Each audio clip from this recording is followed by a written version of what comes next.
What is up, everybody? I hope everybody can hear me okay. As you guys can probably tell, game started a little earlier today. It's a Saturday, not a Thursday, Sunday, or Monday, which me and JJ usually schedule everything around to make some videos. So, schedule a little over the place. I thought we might as well just do a live stream. I didn't want to leave you guys without any primetime parlays. So, we got two games today. We have the Kansas City Chiefs against the Houston Texans. And we have the Ravens going against the Steelers.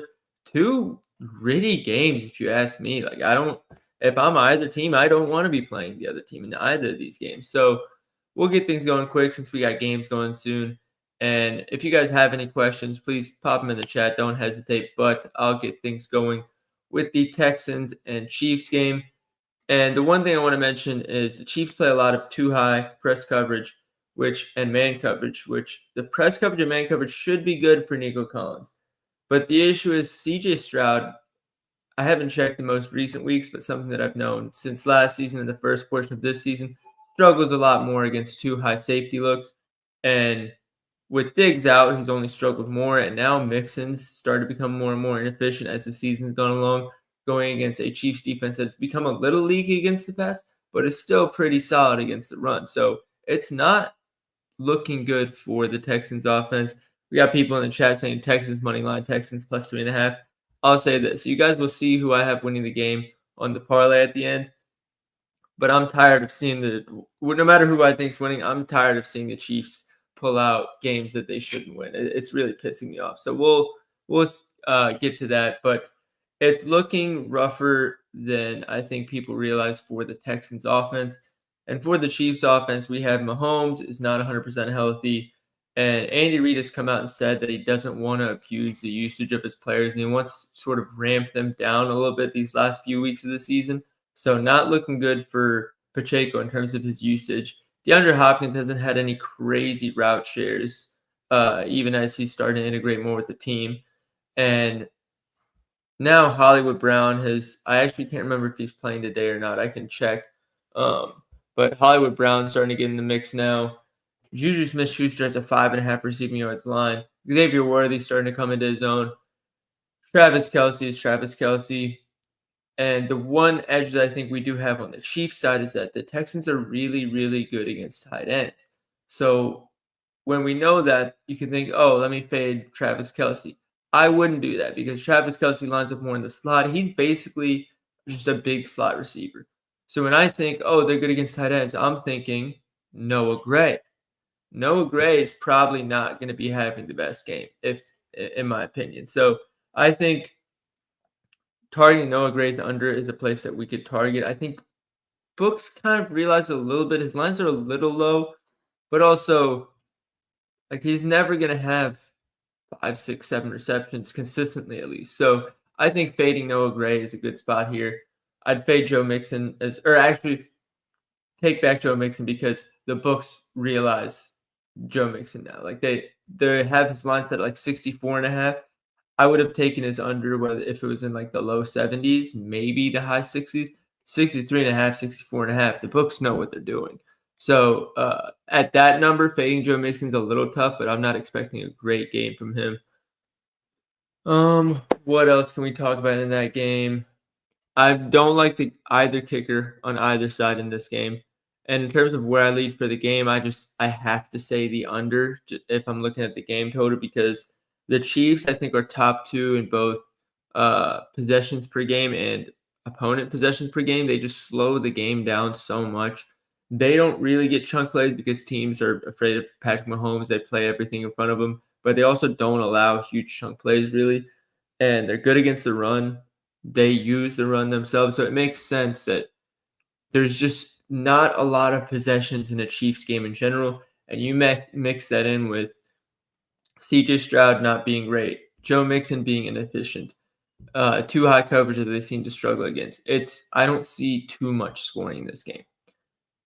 But if you do want to bet on some scoring, the one prop I would take is Patrick Mahomes over 1.5 passing touchdowns. The Texans are allowing 80% of touchdowns against him as passing touchdowns. That's second in the NFL.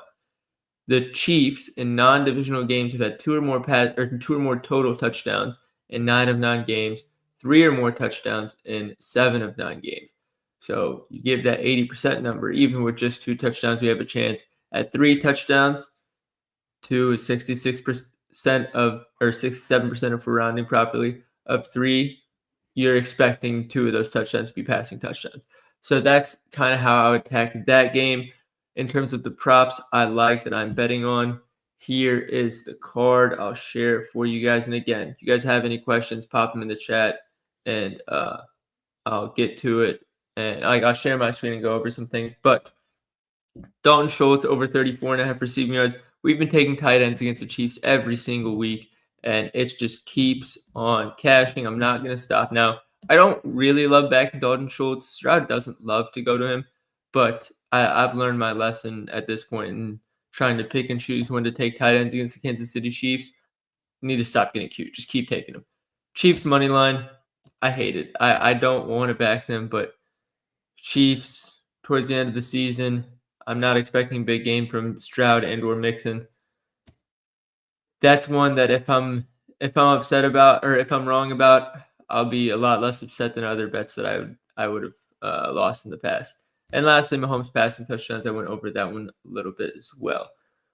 So that is the first game. Before I get into the Baltimore game, is there any questions that you got? Oh, we do have some questions in the chat. Pacheco 40 plus rush plus receiving should be easy money, right? 40, let's see, we're probably seeing 12 attempts. Yeah, he should definitely still get that. My workload for Pacheco, I'm kind of estimating is 12 to 14 attempts and 1 reception. That's what I'd expect for him. So with that volume, he should hit. It depends what juice you get on it, though, to see if it's worth it. Can I take Pacheco anytime touchdown for plus money? I wouldn't. I really wouldn't. The Texans are top 8 in both rush success rate allowed inside 10 yards and stuff percentage inside 10 yards. Mix that with the fact that only 20% of touchdowns against them are rushing touchdowns. I wouldn't take Pacheco or Hunt in this matchup. How do we feel about Kelsey touchdown today? Hey, it's got to happen eventually. I mean, we all know he's going for that record. I have a sneaky feeling this might be his last season before he retires too. So, there's only so many weeks left. They probably, if they win today, I bet they end up resting everybody week 18. So really looking at 2 more weeks to get a touchdown. They probably give him a couple looks today. I bet on Mahomes in a different lay. What can I replace him with? I'd go Noah Gray unders, whether it's receiving yards or longest reception. I like both of those. What would you take Nico for? I'm leading for 40 or 50 yards. I don't know how much I love. Dude, I love Nico as a player. I'm scared of McDuffie. As long as McDuffie's guarding the wide receiver 1, I'm not betting on the wide receiver 1 in that game. Samaje Perine over 7.5 longest reception. Texans are solid against what's it called? Running back receiving. 7.5 is low for him. All it takes is a 2-minute drill, but it's not something I'd be excited to bet on. I was kind of leaning towards Tank Dell over yards. Could it be a good game for him? It could. I think the Chiefs' pass defense has been weirdly bad the last 3-ish weeks. So if I'm targeting a player, it's probably Tank Dell or Dalton Schultz, which feels so I promise this isn't me saying I think Nico Collins is going to have a bad game. I think Nico Collins is a top tier receiver in the NFL and one of the guys that could be matchup proof. But if I can avoid McDuffie, I'm going to avoid McDuffie. So I personally think Tank Dell has more value in his betting lines. All right, let's get into the Ravens game if we don't have any more questions. And let me see if I can fix my screen share. I don't know if I can. Oh, there we go. All right, so for the Ravens game, we have another divisional game. And, dude, Mike Tomlin just knows how to win as an underdog, especially in divisional games. But the Ravens already lost them early in the season, a game they probably shouldn't have. George Pickens is out, and this Ravens team I don't know how you don't back them. And especially Lamar is going to have the MVP and he says he doesn't care about it, but I mean,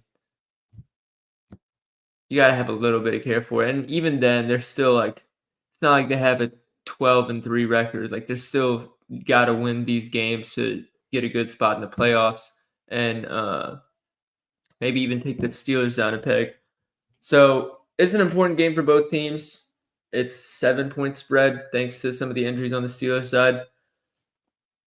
But let's get into some of the matchups. The first one I want to talk about is Lamar Jackson rushing. The Steelers are the only team in the NFL who, one, can practice against a starter caliber rushing quarterback, Justin Fields, who I know is injured right now, but they've seen him throughout the season as in practice. And two, play Lamar Jackson twice every season, so they're familiar with him and how to defend him. Not that they can stop him, but like they've seen his tendencies and when he breaks out of the pocket and how to spy on him. So because of that, they're one of the better rushing quarterback defenses in the NFL. Last game they held him to 46 yards. The game before that, by the way, they held Jaden Daniels to 5 yards. Last week they held Jalen Hurts to 45 yards. Last year, I think they held Kyler Murray like 20 yards. They are a very good team at limiting rushing quarterbacks. So then the pivot comes to the pass game. You don't want to go at Joey Porter, but they do run single high. So the question then becomes, does Joey Porter shadow Zay Flowers and follow him whenever he moves around, or do they just stick his ass on Bateman and Zay Flowers is going to go off? Because Zay Flowers is very good versus single high. And I actually haven't checked this. I just thought to check this. On FTN, they have a shadow report metric here. So we can actually see last time they matched up, where did he follow? So let me get that up real quick. No, this is what I'm looking for. So Joey Porter, when they played, faced Rashad Bateman on 73.3% of his routes. So that means Zay Flowers is going to avoid. Damn, holy, Rashad Bateman had 0 targets on those routes. So Zay Flowers is going to be the target in this game if you want to target a receiver.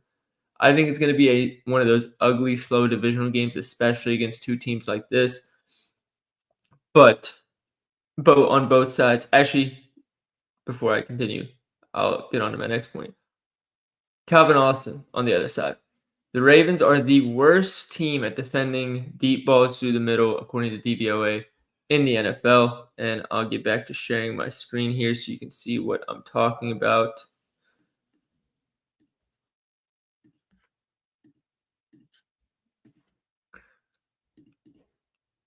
DVOA, defense first receiver.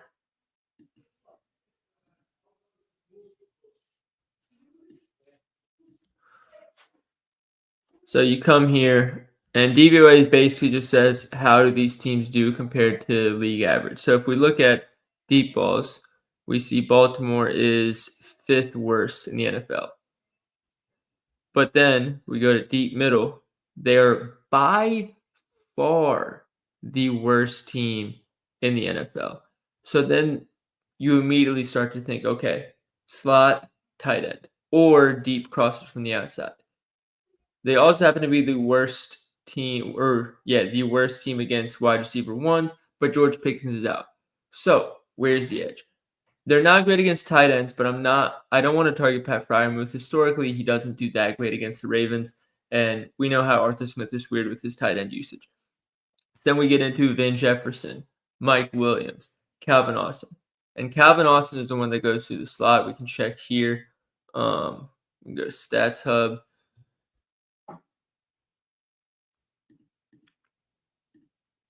Come on, we can do it.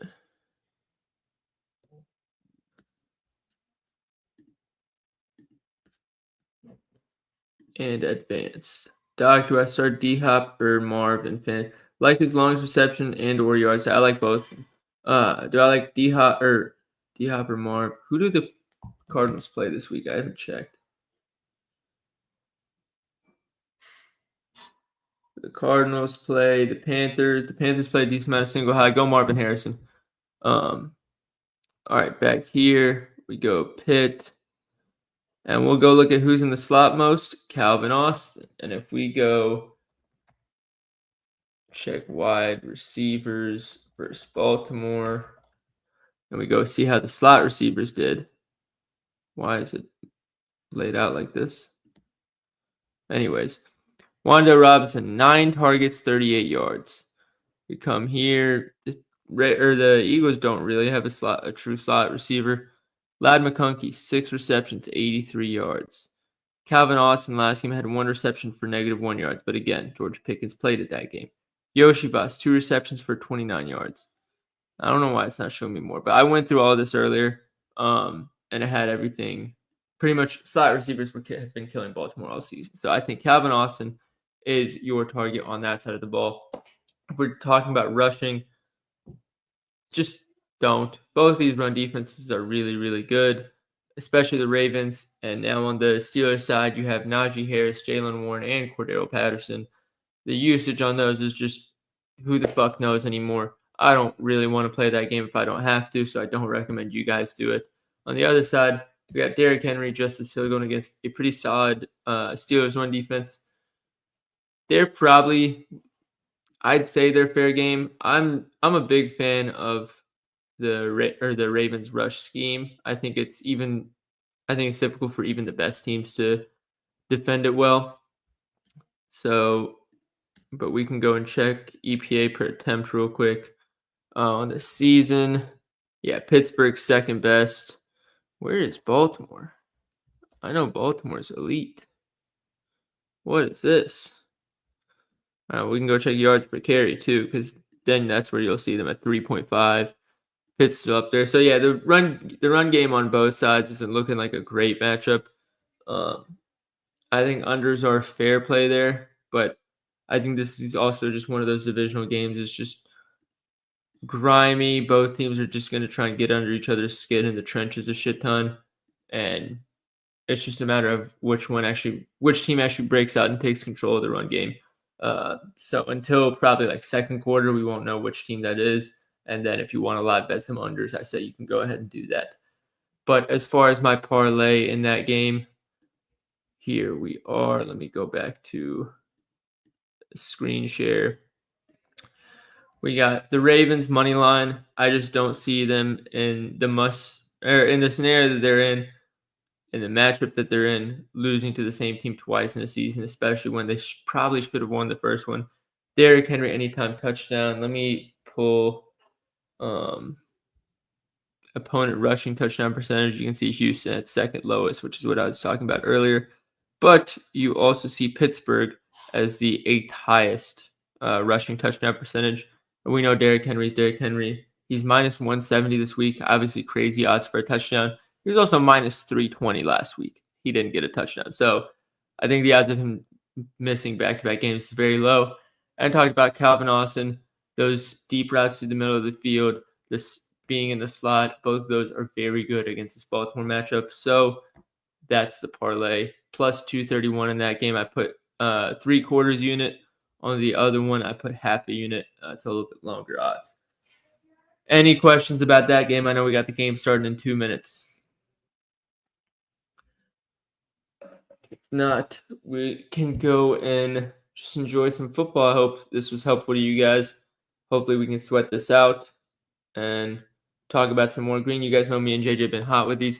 Oh, and by the way, for anybody who tailed Thursday's parlay, the only leg that missed was the under 48.5, which we only added to get the plus 400 for the profit boost. The 3 legs we actually liked ourselves was the one that fucked it up. Or were the ones that hit. Fantasy points data suite or FTN. Personally, I'm a big FTN guy. Their website, like filtering for weeks, gets a little weird sometimes, but I think they have a lot of the same data, and they have all the DVOA stuff and drive stats. So that's what I've been using, and they've been improving on the site more and more throughout the season. So I've just found myself using it more and more. Do you have NBA picks? Not yet. Once I'm off this stream, I'm gonna get it together and post them for you guys. But yeah, back to this one. Again, Dalton Schultz over receiving yards, Kansas City Chiefs money line.